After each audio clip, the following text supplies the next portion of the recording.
안녕하세요. 이춘선입니다. 오늘은 시 246, 제목은 인간은 기쁘려고 태어났다. 쓰기는 이렇게 썼습니다.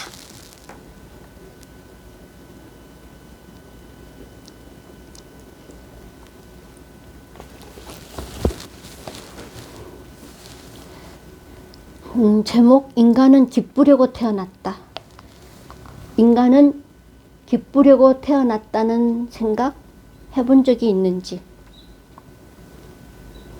인간으로 태어나 가장 먼저 발달되는 감정이 기쁨을 느끼는 감정이고, 충분히 기쁨의 감정이 발달했을 때에만 세상을 이길 힘이 생긴다. 기쁨을 많이 경험할수록 다른 사람의 마음을 더 잘 느낄 수 있고, 다른 사람들과 진실되고 깊은 관계를 맺을 수 있는 능력이 생긴다고 한다. 그런데 왜 세상은 기쁨을 못 느끼게 하는 것들로 가득 차 있고, 마치 인간은 기쁘려고 태어나지 않은 것처럼 만드는가?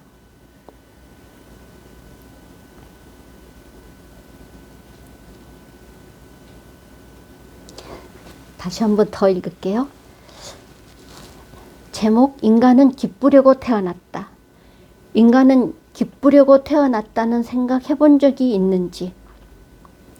인간으로 태어나 가장 먼저 발달되는 감정이 기쁨을 느끼는 감정이고, 충분히 기쁨의 감정이 발달했을 때에만 세상을 이길 힘이 생긴다. 기쁨을 많이 경험할수록 다른 사람의 마음을 더 잘 느낄 수 있고, 다른 사람들과 진실되고 깊은 관계를 맺을 수 있는 능력이 생긴다고 한다. 그런데 왜 세상은 기쁨을 못 느끼게 하는 것들로 가득 차 있고, 마치 인간은 기쁘려고 태어나지 않은 것처럼 만드는가?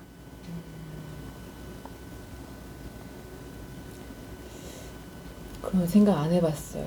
기쁘려고 태어났다는 생각 해본 적이 없는 것 같아요. 사실은 나도 이 생각을 되게 이 표현을 이제서야 할 수 있었던 거지. 그 전에는 우리는 기쁘려고 태어났다 이런 말을 내가 한 적이 있는가 이런 생각이 들 정도로 인간이 기쁘려고 태어났다는 생각을 내가 예전에는 왜 못했지 이런 생각을 나도 사실 굉장히 늦게 한 셈이지. 네.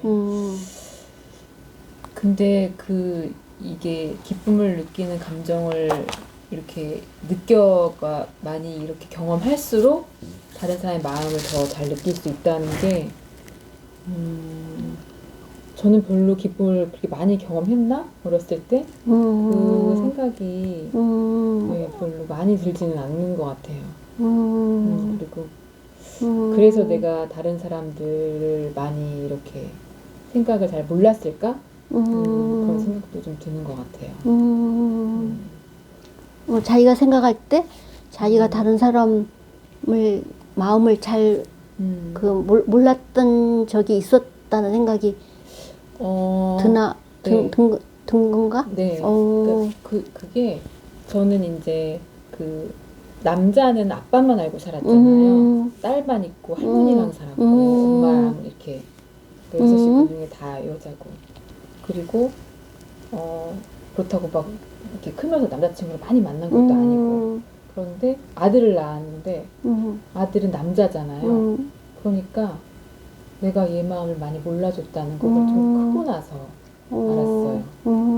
그래서 이제 공감하는 능력이 있다고 생각했는데 없나 보다. 내가 얘를 몰랐구나. 그런 생각이 들었어요. 성별이 달라서 그런 것도 있겠지만 제대로 모르는 거죠. 원래 다른 사람의 마음을 더 잘 느낄 수 있으려면 남자든 여자든 늙은 사람이든 뭐 어린 사람 다 알아야 되는데 몰랐던 것 같아요. 그리고 어렸을 때 기쁨이라기보다는 좀 할머니 얘기가 나오는데 약간 두려움, 무서움 그런 감정이 컸던 것 같아요. 그랬을 때 집안 분위기가 좀. 그래서 네. 내가 지금 맨 마지막 부분에 네. 그런데 왜 세상은 기쁨을 못 느끼게 하는 것들로 가득 차 있고 마치 인간은 기쁘려고 태어나지 않은 것처럼 만드는가 하는 문장으로서 끝을 냈는데 네. 내가 이걸 읽으면서 이 마지막 문장을 읽고 난 다음에 아 내가 좀 비관적으로 생각을 했나 이 생각을 나는 했어.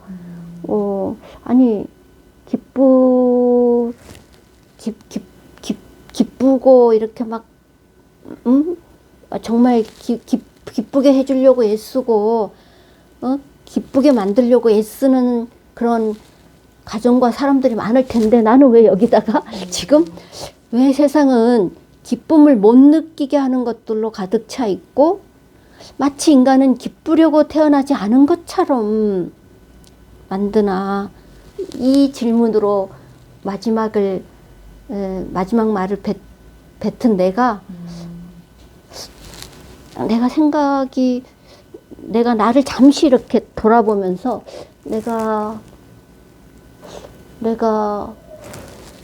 부정적 비관적 사고를 하나 아니면 내가 교육적인 부분에서 그렇지 않은 이런 그 기쁘게 안 만드는 이런 상황에 마음을 너무 많이 쓰고 있나? 네. 두 번째가 아마 내 말이 맞는 것 같아. 그러니까 아이들이 기쁜 걸 못 봐주는 그런 어른들의 그런 게 나는 너무 마음이 아프고 너무 막 그런 생각을 내가 주로 하고 있는 것 같아.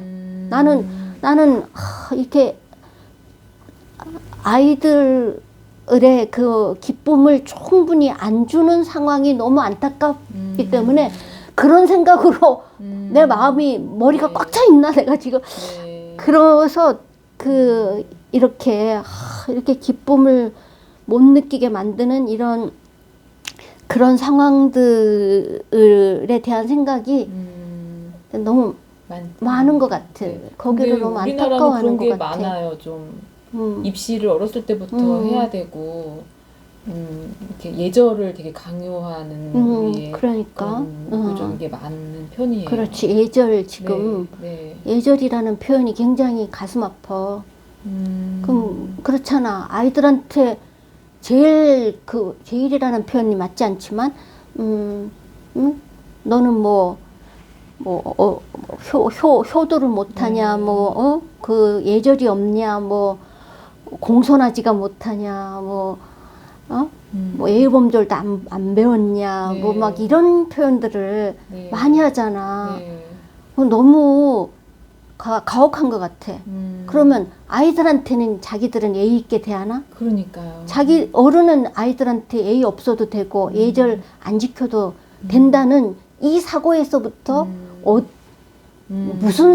어디서 기원을 한 말일까? 이건 어른들이 말한 지어낸 말이잖아. 어른들이 아이들은 예의를 지켜야 되고 공손해야 되고 예의범절, 효도를 잘해야 되고 막 이런 것들이 일방통행적으로 너무 쓰여오고 당연시 되어온. 근데 그게 그렇게 당연한 거고 일방통행적인가 하는 생각을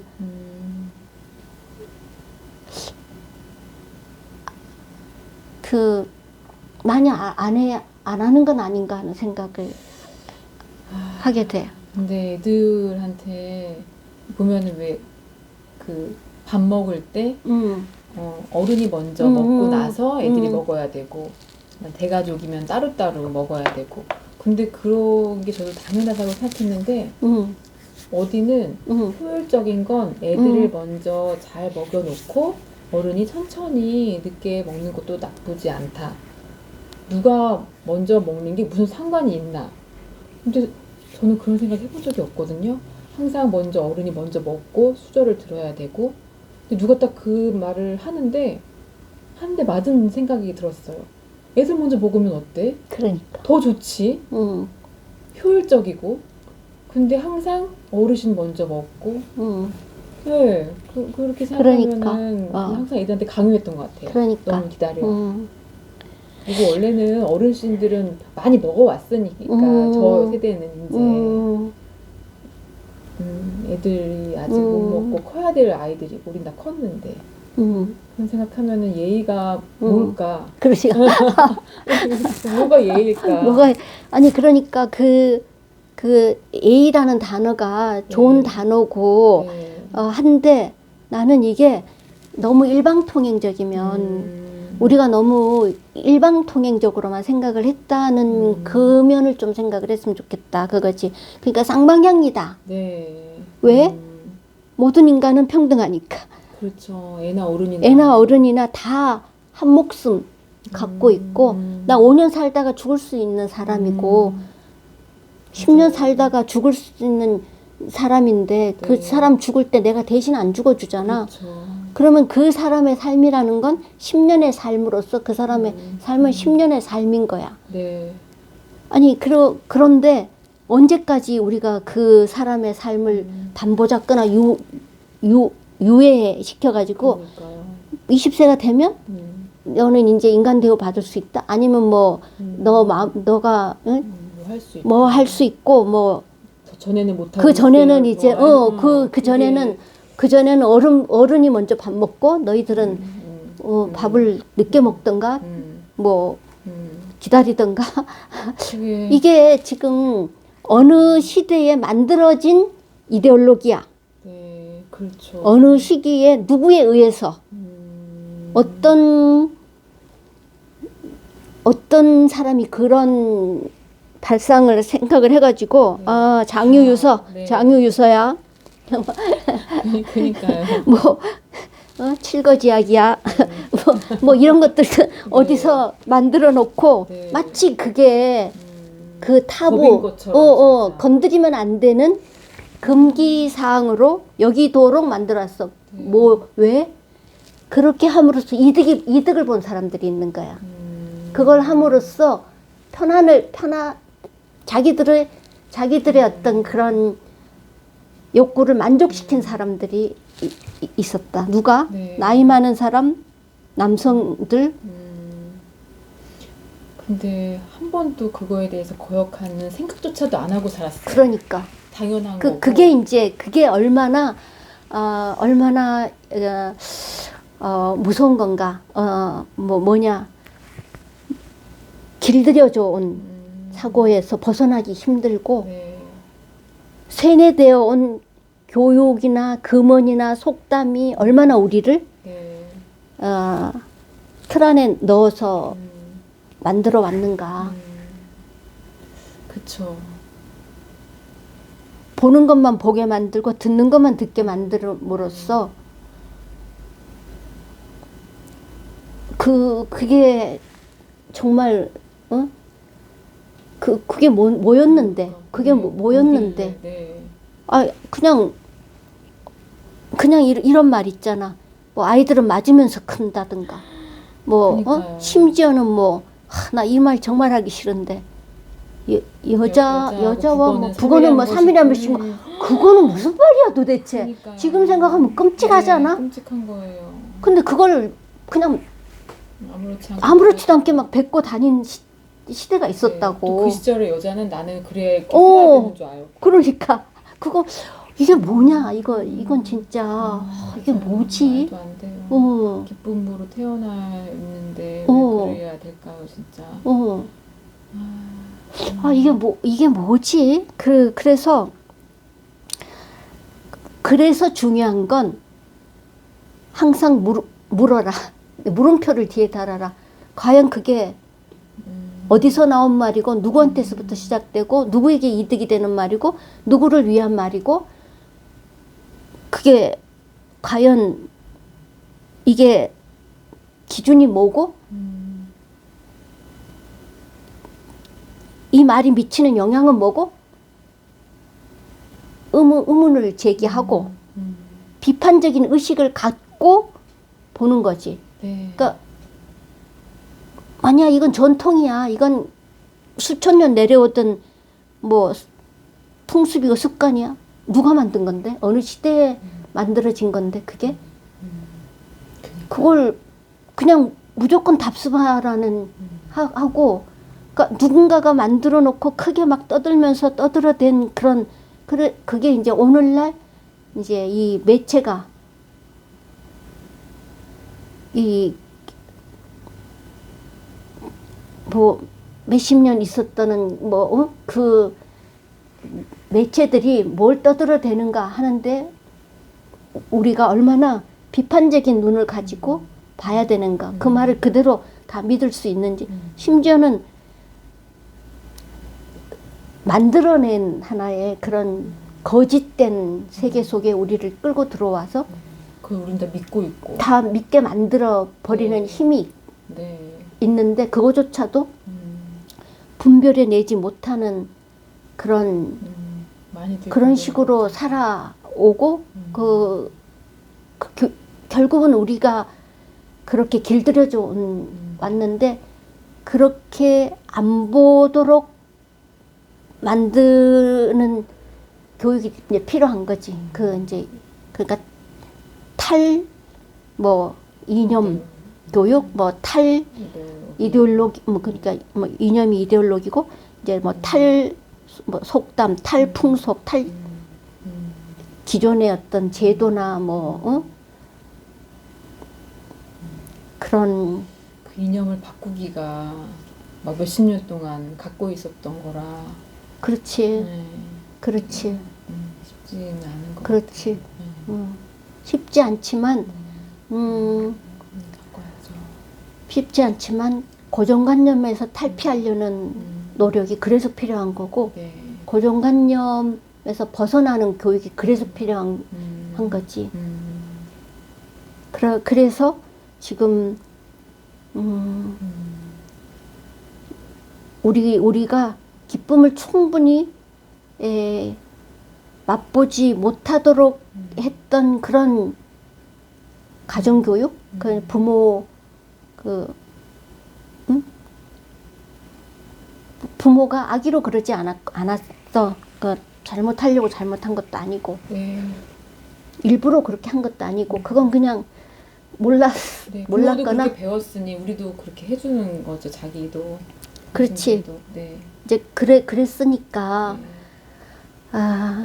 그랬구나 하는 거를 이제 인식을 하고, 네. 우리 대해서 끊어야지. 끊고 이제 바꾸고 이제 반성도 돼요. 내가 과연 우리 애들한테 기쁨을 느끼는 감정을 충분히 줬을까? 그래야 다른 사람들을 진실되게 관계를 맺을 수 있을 텐데 과연 그랬을까? 어렸을 때가 중요한데 그거는 또 제가 잘 딱 이렇게 말하기가 저도 힘든 것 같아요.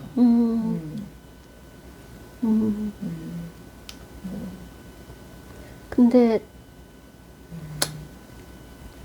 그것도 본인이 뭐 알면서 그렇게 한 것도 아니고, 그건 그래요. 그냥 나름 그래도 그 안에서 최선이라고 생각하고 했는데 뭐 잘한다고 한 게 잘못하는 것을 그렇죠. 갖고 온 결과가 많아, 그지? 근데 그래서 이제 중요한 거는 이제 이 시점부터가 중요한 거지. 그리고 그게 이제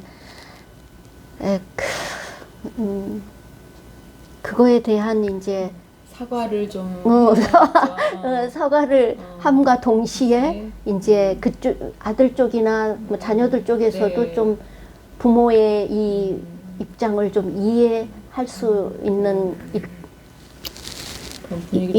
있으면 좋겠고, 쌍방이 다가가서 이제 어느 면에서 그게 그땐 그럴 수밖에 없었구나 하는 어떤 이거과 그다음에 정말 부모가 깨닫고 그 자기 잘못을 진지하게 뉘우치는 게 제일 중요하지. 네. 그런 거 없이 뭐 변명하고 내가 뭐 몰라서 그랬다는 둥 뭐 그냥 뭐 그런 건 진짜 가슴에 닿지 않을 것 같아. 네. 정말 정말 그 진심으로 그게 그 내가 미안했던 그 점을 네. 그 점이 전달돼야 될 것 같아. 그러면 상처가 낫는 그 시발점이 될 거니까. 네. 어쨌든 지금은 중요한 게 지금 여기서 네, 이야기하는 건 그 기쁨을 최대한 맛봐야 된다. 네. 하여튼 기쁨의 감정이 가장 먼저 발달되고 이 기쁨이라는 건 행복, 그러니까 충족된 느낌아. 내가 필요한 것이 다 채워져서 기쁘고 내가 원했던 게 이루어져서 다 기쁘고 그 기쁜 순간들이 이 원 없이 좀 여러 가지 여러 번 지속적으로 지속적으로 변함없이 막 할수록 두 번은 기뻤다가 한 번은 막 패고 뭐 세 번은 기쁨 줬다가 또 한 번은 또 그러면 제일 괴로운 거야. 제일 힘든 게 그런 경우. 그러니까 네. 변덕 심한 거 있잖아. 네. 이건 진짜 약이 없어. 네. 변덕 심하면 정말 그 성격적으로도 고치기 힘든 성격이 되는 결과가 되거든. 그 변덕 심함이. 그래서 변덕 심함의 반대는 변함없이 일정적으로 항상.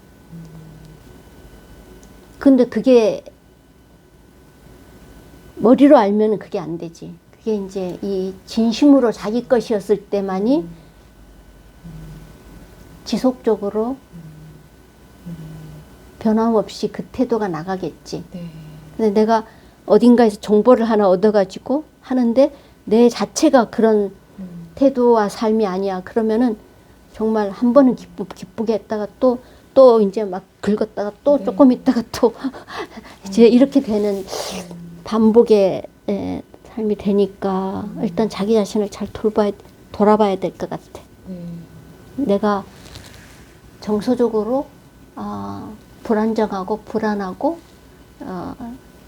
내가 신뢰가 없고 내가 열등감에 쌓여 있고 이제 이런 것들이 나한테 있는 문제이니까 내가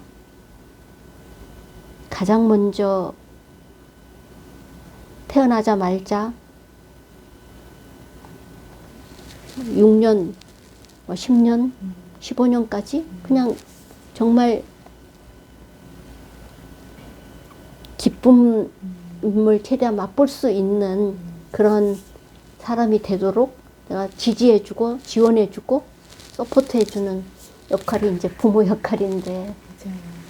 부모는 그냥 지지해주고 지원해주고 서포트해줘야 돼요. 뭐를? 필요를 채워주고 기쁨을 맛볼 수 있게 해주는 그 일을 하는 게 가장 중요한 일이라고 생각을 해. 근데 아니 뭐 계속 기쁨만 맛보게 해줄 수 있냐. 실패도 좀 맛보게 하고 좀 해야. 나 일부러 그럴 필요 없다고 생각해. 살다가 보면은 자연스럽게 실패도 경험하게 되고 자연히. 근데 기본적으로 우리가 이 사람에게 내가 정말 그 지원을 해주고 충분한 돌봄을 주면 그 기쁨이 정말 집에 돈이 없어서 울더라도 기쁨은 거기서 줄 수 있지 않을까. 그게 중요한 거지. 네. 뭐 돈이 없어서 뭐 가난해서 이런 건 다 기쁨의 조건은 아니지. 네, 맞아요.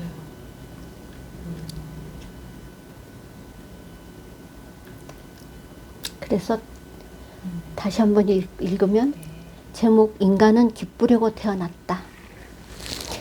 인간은 기쁘려고 태어났다는 생각 해본 적이 있는지.